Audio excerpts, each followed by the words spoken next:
어머님, 이 집 좀 파세요. 혼자 사시는데 이런 집 필요 없잖아요. 대신 우리 애들 학원비나 보태주세요. 본격적으로 사연 시작하기 전에 구독 버튼 꾹 눌러주시고 지금 어디서 보고 계신지 댓글로 알려주세요. 계신 곳에 항상 건강과 행복이 가득하길 빕니다. 안녕하세요. 저는 경북 의성에 사는 박순희입니다. 올해 68이죠. 제 사연을 들어주셔서 감사합니다. 사실 이 이야기를 어디서부터 시작해야 할지 모르겠어요. 하지만 여러분께 꼭 들려드리고 싶어서 이렇게 용기를 냈습니다. 저는 남편을 5년 전에 먼저 떠나보냈어요. 지금은 경북 의성의 오래된 한옥에서 혼자 살고 있죠. 아들 민수는 서울에서 작은 무역회사를 운영하고 있고요. 며느리 지혜는 대기업 과장으로 일하고 있습니다. 손주가 둘 있는데 초등학생 딸과 아들이에요. 제 며느리 지혜는 서울에서 태어나고 자란 사람이에요. 대학도 서울, 직장도 서울이죠. 시골이라곤 수학여행 때 한번 가본 게 전부였대요. 그런 며느리가 시집을 오면서 처음 저희 집에 왔을 때 얼굴에 실망감이 역력했어요. 여기가 시댁이에요? 진짜 시골이네요. 첫 만남부터 며느리의 태도는 싸늘했습니다. 제가 정성껏 차린 음식을 보면서도 코를 찡긋거리더라고요. 어머님, 전 이런 시골 음식은 잘 못 먹어요. 위생이 좀. 저는 그래도 참았어요. 서울에서 자란 며느리니까 적응할 시간이 필요하겠거니 생각했죠. 근데 시간이 지날수록 며느리 태도가 나아지기는커녕 더 심해지더라고요. 결혼 3년 차쯤 되었을 때였어요.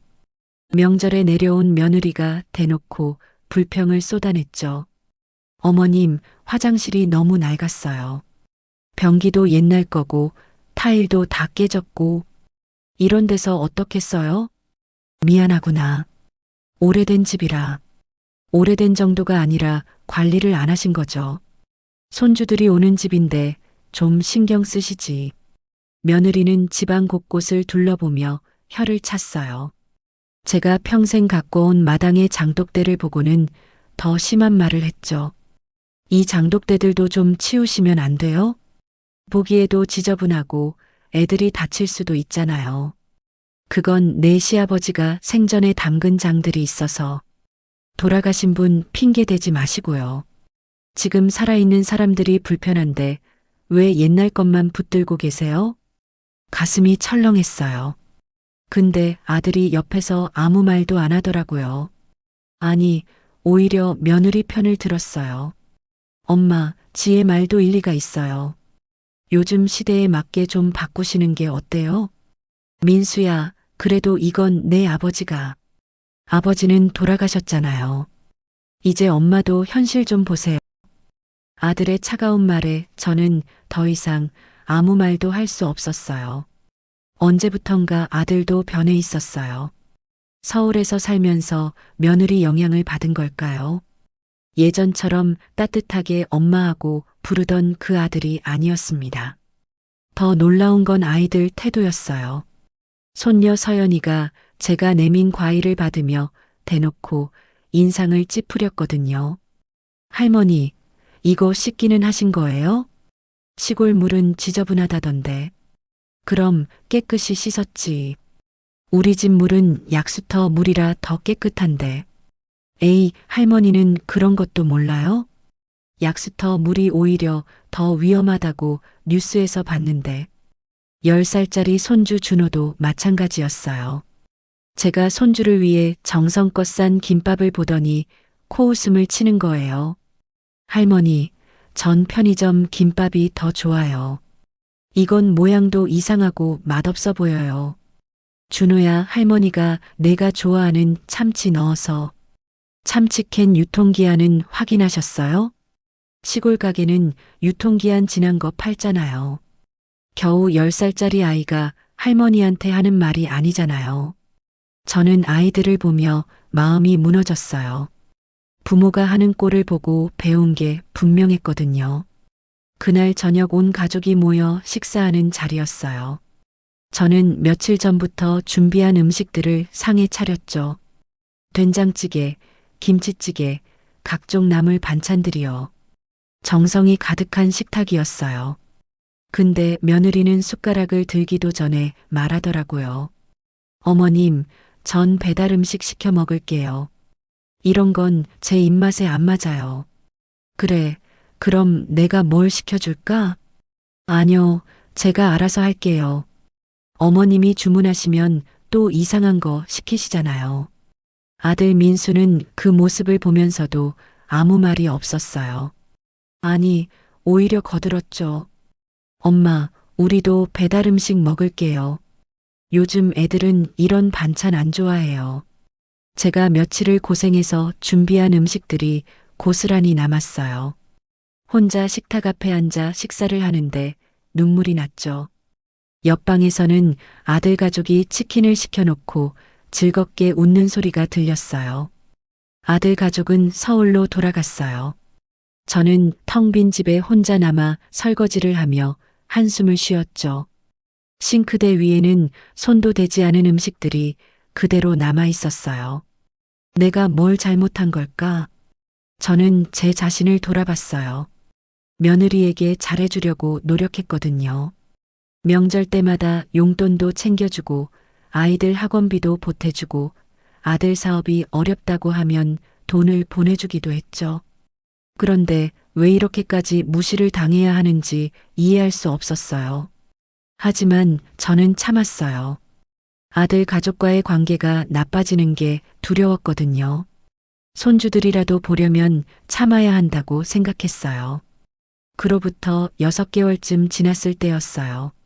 아들한테서 전화가 왔죠. 엄마, 나 지금 좀 바쁘니까 빨리 말할게요. 애들 겨울방학 때 영어 캠프 보내려고 하는데 돈 좀 보내주세요. 얼마나 필요한데? 1,000만 원이요. 이번 주까지 입금해야 해요. 1,000만 원이나? 민수야, 그건 좀 큰 돈인데. 에이, 엄마. 손주 교육비인데 그것도 아까워요? 우리 애들 명문대 보내려면 이런 투자는 필수라고요. 저는 고민했어요. 1,000만 원이 작은 돈은 아니잖아요. 근데 아들의 성화에 결국 돈을 보냈어요. 그런데 며칠 뒤 며느리한테서 전화가 왔어요. 어머님, 저 좀 여쭤볼 게 있어요. 그래, 뭔데? 제 친구가 어머님 보셨대요. 의성 시내 마트에서요. 응, 장 보러 갔었는데. 어머님, 친구가 그러는데 어머님이 할인 상품만 사신대요. 아니, 왜 그렇게 거지같이 행동하세요? 사람들이 우리 부부 보고 뭐라고 생각하겠냐고요. 거지같이 행동한다는 말에 저는 망치로 머리를 맞은 것 같았어요. 아니, 그게 아니라 혼자 사는데 많이 살 필요가 없어서. 며느리는 전화를 일방적으로 끊어버렸어요. 저는 멍하니 전화기를 내려놓았죠.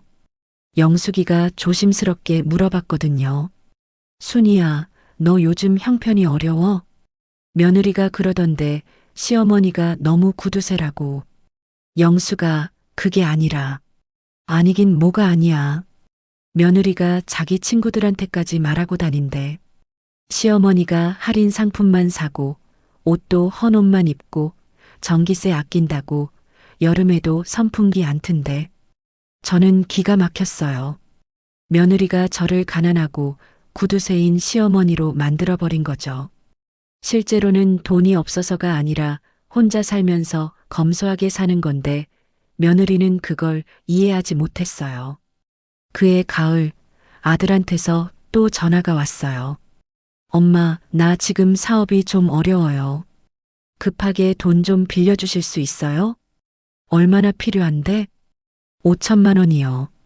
이번 달 안에 갚을게요. 저는 놀랐어요. 5천만 원은 큰 돈이잖아요.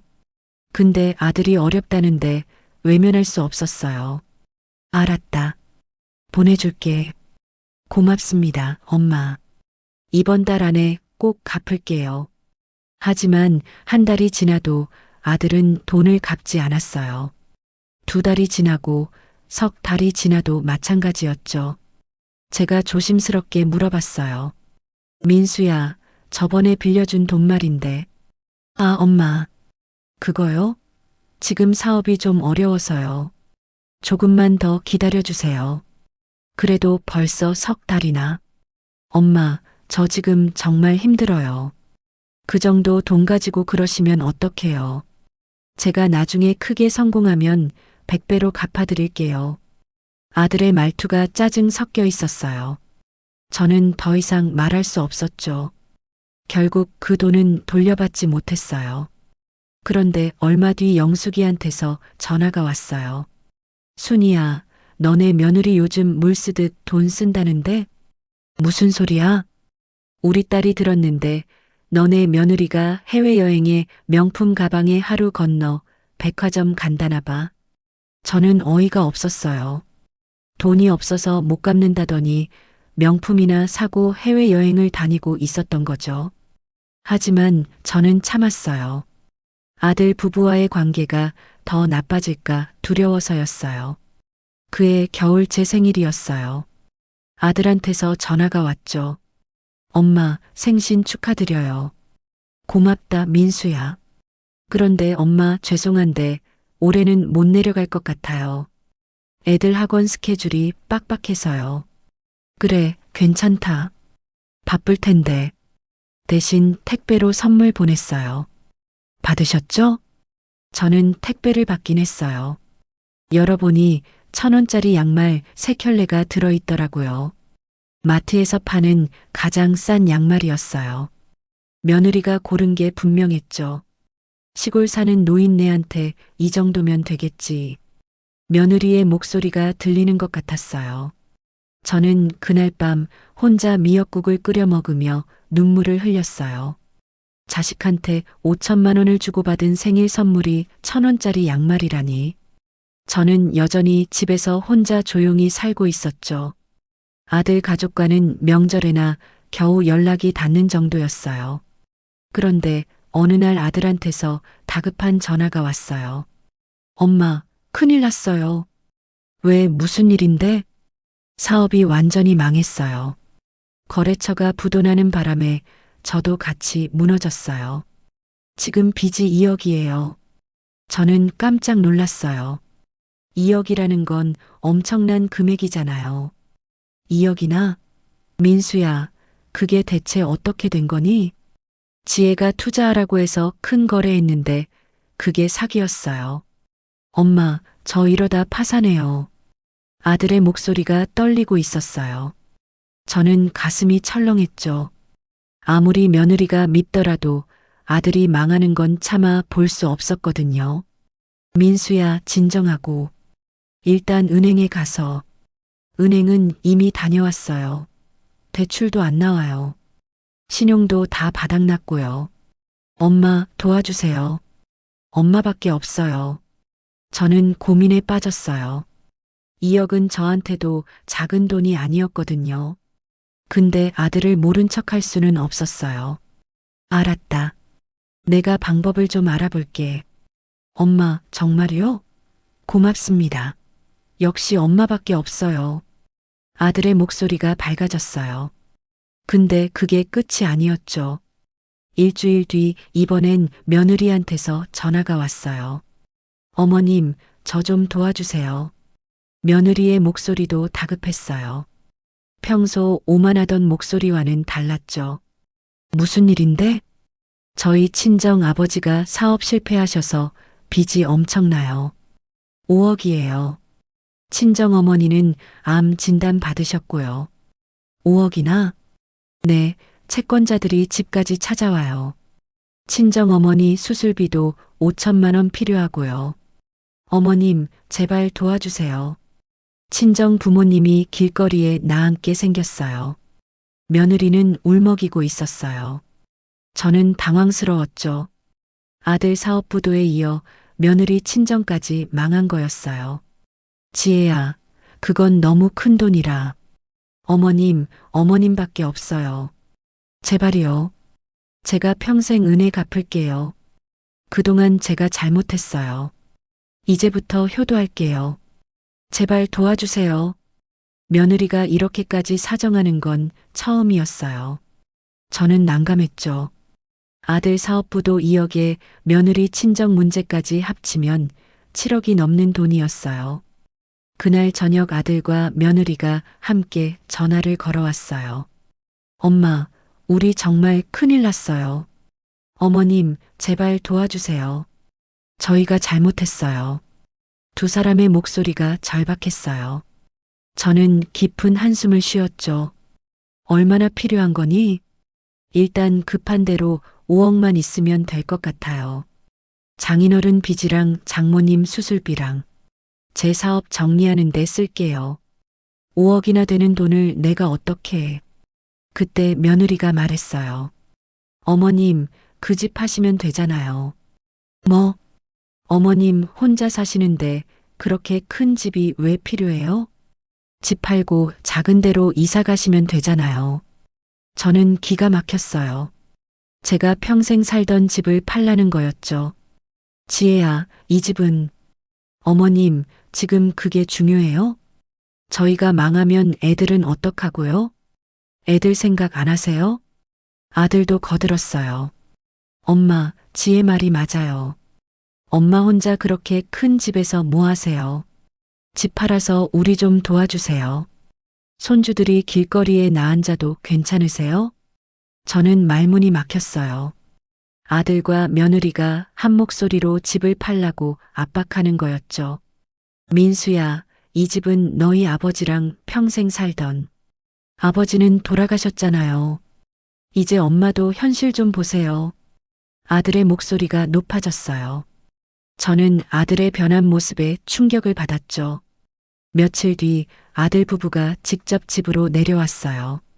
집에 도착하자마자 며느리는 집안을 둘러보기 시작했죠.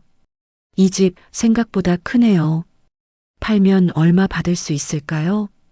지혜야, 지금 그런 얘기를. 어머님, 지금 한가하게 그러실 때예요? 저희 친정 채권자들이 내일 당장 집 압류한대요. 며느리의 목소리가 날카로웠어요. 그리고 아들이 말했죠. 엄마, 우리 부동산 알아봤어요. 이 집이랑 땅 합쳐서 한 7억 정도 받을 수 있대요. 7억? 네, 이 동네가 재개발 들어온다고 하더라고요. 엄마, 어차피 팔 집 지금 파는 게 나아요. 저는 어이가 없었어요. 자기들끼리 벌써 부동산까지 알아본 거였죠. 재개발이 들어온다는 건 어디서 들었니? 인터넷에서 봤어요. 엄마, 빨리 결정하세요. 시간 없어요. 며느리가 재촉했어요. 저는 난감했죠. 재개발 얘기는 이미 몇 년 전부터 나돌던 소문이었지만 아직 확정된 건 아니었거든요. 그날 밤 아들 부부는 저를 앉혀놓고 압박했어요. 엄마, 내일까지 결정해 주세요. 이러다 다 늦어요. 민수야, 그래도 이 집은 내 아버지가. 엄마, 아버지 얘기 그만 좀 하세요. 돌아가신 분 붙들고 있다고 뭐가 달라져요? 아들이 소리를 질렀어요. 저는 아들의 눈빛을 봤죠. 그 눈에는 애정도 미안함도 없었어요. 오직 돈에 대한 집착만 보였어요. 며느리가 말했어요. 어머님, 이 낡은 시골집 좀 파세요. 혼자 살면서 이런 큰 집, 솔직히 필요도 없잖아요. 우리 애들 학원비나 좀 대주세요. 애들 얼굴 더 보고 싶으시면 그 정도는 해주셔야죠. 바로 그 말이었어요. 며느리가 처음 했던 그 말. 저는 그제야 깨달았죠. 처음부터 이 집이 목적이었구나. 잠깐만, 지혜야. 내가 이 집 얘기를 한 게 언제부터니? 그게 지금 중요해요? 어머님, 빨리 결정해 주세요. 며느리가 짜증을 냈어요. 저는 모든 게 계획적이었다는 걸 알았죠. 며느리는 처음부터 이 집을 노리고 있었던 거예요. 나 좀 생각할 시간을 줘. 생각은 무슨 생각을 해요? 애들이 길거리에 나앉는다고요. 며느리가 소리를 질렀어요. 아들도 가세했죠. 엄마, 제발이요. 이번 주 안에만 돈 구하면 돼요. 엄마가 도와주셔야 해요. 저는 그날 밤 잠을 이룰 수 없었어요. 평생 살던 집을 팔아야 하는 건지 고민이 깊어졌죠. 다음 날 아침 저는 결심을 했어요. 아들 부부를 거실에 앉혀놓고 조용히 말했죠. 민수야, 지혜야, 앉아라. 어머님 결정하신 거예요? 며느리의 눈빛이 반짝였어요. 저는 찬찬히 말했죠. 그래. 생각은 정리했다. 잠시 쉬었어요. 이 집 안 판다. 그리고 너희한테는 한 푼도 없다. 뭐라고요? 며느리가 벌떡 일어났어요. 아들도 믿을 수 없다는 표정이었죠. 엄마, 지금 농담하시는 거예요? 농담 아니다. 어머님, 그럼 저희 어떡하라고요? 애들은요? 며느리가 소리를 질렀어요. 저는 침착하게 대답했죠. 너희 문제는 너희가 해결해라. 나도 내 삶이 있다. 엄마, 지금 뭐라고 하신 거예요? 자식이 망하는데 모른 척 하시겠다고요? 아들이 목소리를 높였어요. 하지만 저는 흔들리지 않았죠. 민수야, 지혜야. 너희는 그동안 나한테 어떻게 했니? 나를 뭐라고 생각한 거니? 어머님, 지금 그게 중요해요? 우리 급한 상황인데. 너희한테는 급한 상황이겠지. 하지만 나한테는 평생 지켜온 집이다. 저의 목소리가 단호했어요. 며느리는 황당하다는 표정을 지었죠. 어머님, 혼자 사시면서 이런 큰 집이 뭐가 필요하세요? 저희는 지금 죽을 지경인데. 그럼 너희는 나를 어떻게 생각한 거니? 시골 촌부? 무식한 노인네? 할인 상품이나 사는 거지? 제가 차분히 물었어요. 며느리는 순간 당황했죠. 그게 아니라. 지혜야, 내가 지난번에 뭐라고 했지? 거지같이 행동한다고 했지? 며느리는 할 말을 잃었어요. 저는 계속 말했죠. 민수야, 너도 마찬가지다. 엄마한테 5천만 원 빌려가고 아직도 한 푼 안 갚았지? 그건 사업이 어려워서. 사업은 어려운데 며느리 명품 가방 사줄 돈은 있더구나. 아들은 입을 다물었어요. 저는 한숨을 쉬었죠. 너희 둘이 나를 어떻게 생각하는지 이제 알겠다. 돈만 있으면 되는 은행이지. 엄마, 그게 아니에요. 아니긴 뭐가 아니니. 명절에 와서는 내가 해준 음식 한 입도 안 먹고, 애들은 나를 무시하고, 그러면서 돈 필요할 때만 찾아오더구나. 저의 목소리가 떨렸어요. 며느리가 발끈했죠. 어머님, 그래도 지금 애들이 위험한데 그렇게 나오세요?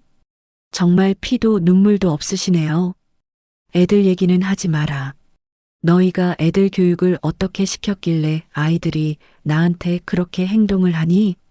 제가 단호하게 말했어요. 그러자 아들이 협박조로 말했죠. 엄마, 진짜 이러실 거예요? 그럼 앞으로 저희 안 올 거예요. 아이들도 못 보고요. 그래, 그렇게 해라. 진짜요? 아들이 믿을 수 없다는 표정이었어요. 며느리도 마찬가지였죠. 어머님, 진심이세요? 정말 저희 안 도와주시겠다고요? 응, 안 도와준다. 며느리는 이를 갈았어요. 그리고 본색을 드러냈죠. 좋아요. 알았어요. 그럼 저희도 각오하겠습니다. 어머님, 나중에 후회하셔도 늦어요. 후회는 내가 할 일이다. 며느리가 가방을 집어들었어요. 아들도 황급히 따라 나섰죠. 엄마, 진짜 후회하실 거예요. 아들이 마지막으로 소리치고는 집을 나갔어요. 차 시동 소리가 요란하게 울리더니 멀어졌죠. 저는 텅 빈 집에 홀로 남았어요. 그날 저녁 저는 오랜만에 친구 영숙이한테 전화를 걸었어요. 영숙아, 나야. 순이야, 무슨 일이야? 목소리가 왜 그래? 아들 부부가 집 팔라고 했어. 뭐? 집을? 저는 그동안 있었던 일들을 영숙이한테 털어놨어요.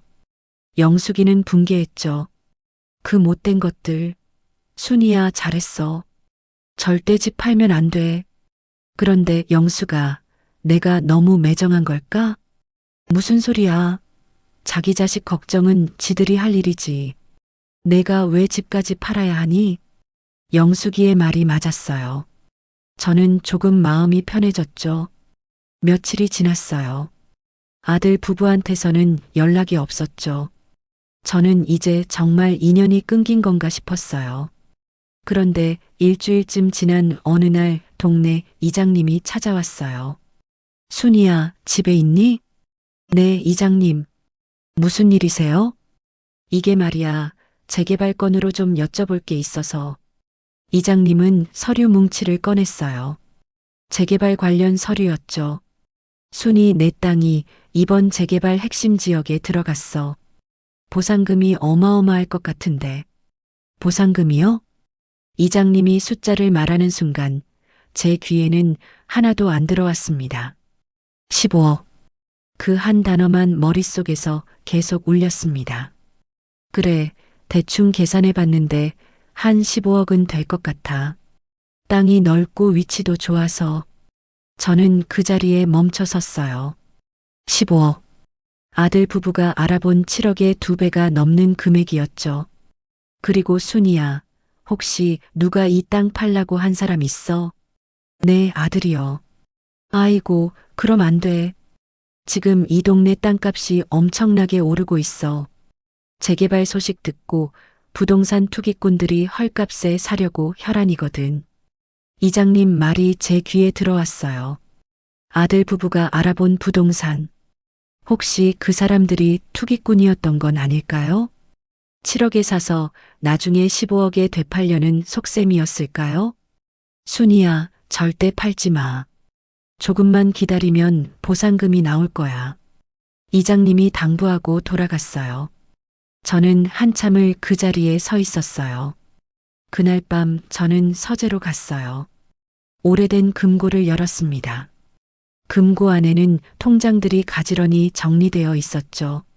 남편과 함께 평생 모은 예금, 땅에서 나온 임대료, 그리고 몇 년 전 팔았던 다른 땅의 돈까지. 통장들을 한 장 한 장 꺼낼 때마다 머릿속에 한 가지 생각만 맴돌았습니다. 그래, 나 돈 없다더니. 없긴 뭐가 없나요? 합치면 20억이 넘었어요. 저는 또 다른 서랍을 열었어요. 거기에는 감사패들이 가득했죠.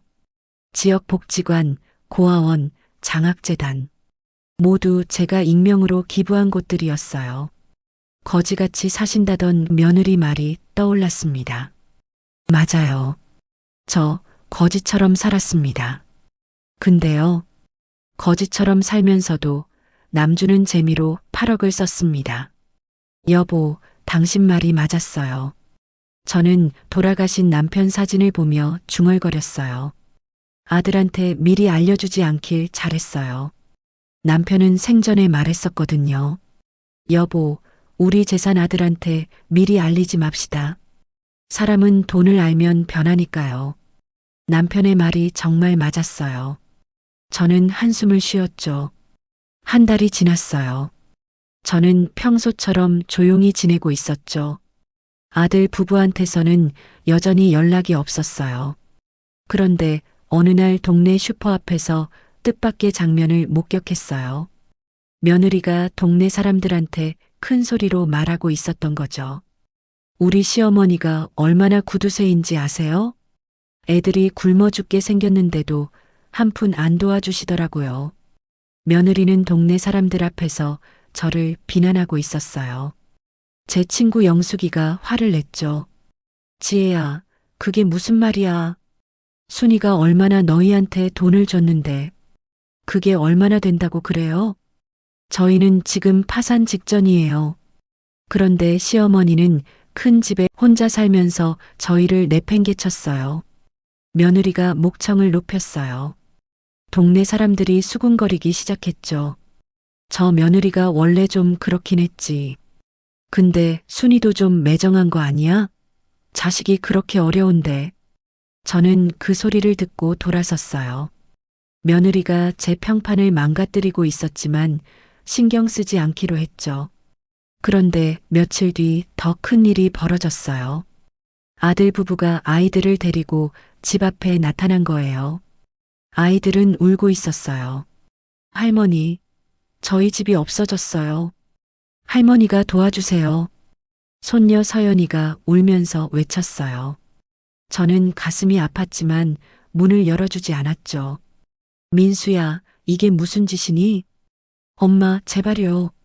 저희 진짜 집에서 쫓겨났어요. 애들이라도 좀 재워주세요. 아들이 애원했어요. 하지만 며느리는 여전히 오만했죠. 어머님, 지금 손주들 보고도 문 안 여실 거예요? 정말 인정머리 없으시네요. 저는 창문을 통해 밖을 내다봤어요. 아이들은 정말 울고 있었고 아들은 초췌해 보였죠. 하지만 며느리는 여전히 화난 표정이었어요. 저는 문을 열었어요. 하지만 집 안으로 들이지는 않았죠. 민수야, 지혜야. 잘 들어라. 엄마, 뭐든지 할게요. 제발 도와주세요. 도와줄 생각 없다.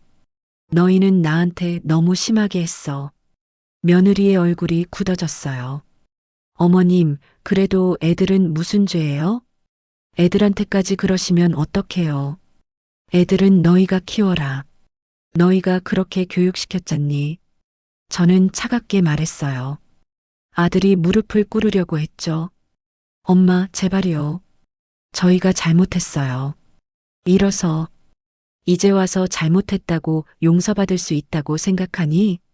엄마, 민수야, 너는 언제부터 엄마를 은행으로 봤니? 돈 필요할 때만 찾아오고 평소엔 거지 취급하고 아들은 고개를 들지 못했어요. 며느리가 발끈했죠. 어머님, 그럼 어머님은 돈이 있으세요? 있으면 왜 안 도와주시는 거예요? 저는 며느리를 똑바로 쳐다봤어요. 지혜야, 내가 돈이 있든 없든 그게 너랑 무슨 상관이니? 상관 있죠. 저희는 가족인데. 가족? 너희가 나를 가족으로 대접한 적이 있었니? 며느리는 할 말을 잃었어요. 저는 천천히 또박또박 말했죠. 너희는 이 집을 7억에 팔라고 했지. 근데 재개발 보상금이 15억인 거 알고 있었니? 그 순간 아들과 며느리의 얼굴에서 피가 싹 빠졌어요. 15억이요? 며느리의 목소리가 떨렸어요. 저는 계속 말했죠. 그래, 15억. 너희가 알아본 부동산은 투기꾼이었어. 헐값에 사서 나중에 비싸게 팔려고 했던 거지. 너희는 그것도 모르고 엄마한테 집 팔라고 했어. 엄마 등쳐서 남 좋은 일 시킬 뻔했더라. 아들이 떨리는 목소리로 물었어요. 엄마, 그럼 엄마는? 응, 나한테 돈 있어. 잠시 쉬었어요. 많이. 며느리가 눈을 크게 떴어요. 얼마나요? 그건 내가 알 필요 없어. 너희한테 한 푼도 안 줄 거야. 어머님, 그리고 지혜야. 제가 며느리를 똑바로 쳐다봤어요. 나 지난 10년간 익명으로 기부한 돈이 8억이야. 고아원, 장학재단, 복지관에. 며느리는 입을 떡 벌리고 있었어요. 아들도 충격받은 표정이었죠. 8억이요? 그 돈이면 저희를 도와줄 수 있었잖아요. 며느리가 비명을 질렀어요. 저는 차갑게 웃었죠. 도와줘? 거지같이 산다고 욕하던 내가, 할인 상품 산다고 창피하다던 내가, 며느리는 대답하지 못했어요. 저는 마지막으로 말했죠. 민수야, 지혜야. 지금까지는 엄마였지만 이제부터는 그냥 박순이로 살 거다. 이제 다시는 연락하지 마라. 나는 너희 엄마도 시어머니도 아니다. 엄마, 애들 얼굴도 보고 싶지 않다. 너희가 키운 대로 거둘 거야. 저는 문을 닫았어요. 밖에서는 아들 부부가 울부짖는 소리가 들렸지만 저는 돌아보지 않았어요. 며칠 뒤 저는 영숙이와 차를 마시고 있었어요. 순이야, 속 시원하겠다. 속 시원하긴. 그냥 슬플 뿐이지. 왜? 잘한 거야. 알아. 근데 영수가 나는 그냥 아들이 날 은행이나 돈 주는 사람이 아닌 엄마로 봤으면 좋겠어. 돈 때문이 아니라. 영숙이는 제 손을 잡았어요. 순이야, 넌 잘했어. 정말 잘했어. 그날 밤 저는 남편 사진 앞에 앉았어요. 여보, 제대로 한 거 맞죠? 사진 속 남편은 따뜻하게 웃고 있었어요. 저도 작게 미소 지었죠. 네, 당신 말이 맞았어요. 사람은 어려울 때 진심이 나오는 거라고. 이제 알았어요. 저는 재개발 보상금으로 작은 아파트를 샀어요. 관리도 편하고 따뜻했죠. 남은 돈은 계속 기부하기로 했어요. 제 이름으로요, 이번엔. 아들 부부한테서 가끔 문자가 왔어요. 용서해달라고, 다시 기회를 달라고. 하지만 저는 읽지 않고 지웠어요. 저는 이제 누군가의 엄마가 아니라 박순이로 살기로 했습니다. 돈을 지킨 게 아니라 저를 지켰습니다. 그게 제 인생에서 처음으로 제가 저를 위해 한 선택이었습니다. 각박한 세상일수록 나를 버리지 않는 사람은 결국 나여야 합니다. 오늘 이야기 어떠셨나요? 구독과 좋아요는 더 좋은 이야기로 찾아뵐 수 있는 큰 힘이 됩니다. 사연 주인공에게 전하고 싶은 말씀이 있다면 댓글로 남겨주세요. 오늘도 건강하시고 행복한 하루 되세요.